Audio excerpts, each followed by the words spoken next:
ধন্যবাদ। আমাদের আজকে ধারাবাহিক বক্তব্যের এই পর্যায়ে বক্তব্য রাখবেন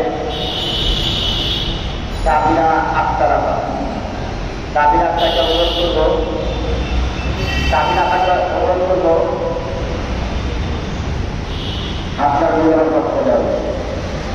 এনসিটিভির সেই জঘন্য স্বৈরাচারের দোষর কর্মকর্তাদের বিরুদ্ধে আমাদের এই আন্দোলন সংগ্রাম আমাদের চূড়ান্ত ফসল ঘরের তুলনা আন্দোলন চলমান থাকবে। সাবিনা আপা একটা বক্তব্য করব সংক্ষেপে।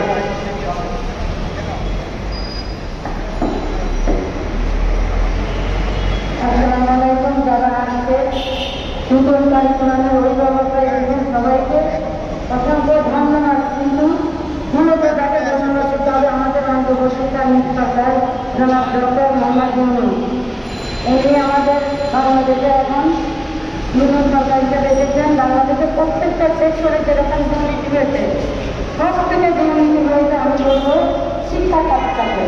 2020 সাল থেকে শুরু হয়েছে, করোনাকালীন সময় থেকে আজ পর্যন্ত যে ক্ষতিটা আমাদের বাচ্চাদের হচ্ছে, এই ক্ষতিটা পুষিয়ে নেওয়ার সোরটা আমি অনুরোধ জানাবো আমাদের সরকারকে যেন অতি দ্রুত আমাদের বাচ্চাদের এই ক্ষতি পুষিয়ে দেওয়ার ব্যবস্থা করতে, যেন স্কুল ভিত্তিক পড়াশোনা তৈরি করে আমাদের স্কুলের বাচ্চারা এই ক্ষতিটা পুষিয়ে দিতে পারে।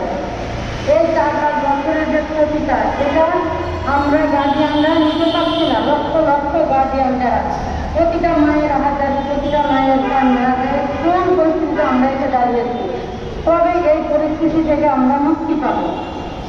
আমি না শুধু লক্ষ লক্ষ অভিভাবকই এটা মনে করতে হয় আমরা মুক্তি পেয়ে গেছি।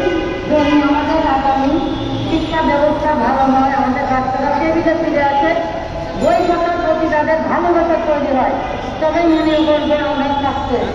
আমি আশা করবো যেন আমরা মায়েরা গার্জিয়ানরা আমরা সাকসেস হই আমাদের বাচ্চাদের পড়াশোনা দেখে।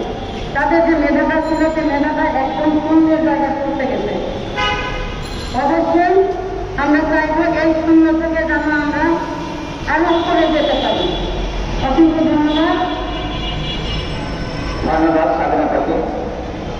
উপস্থিত আমাদের সংগ্রামী ছাত্র বোনেদের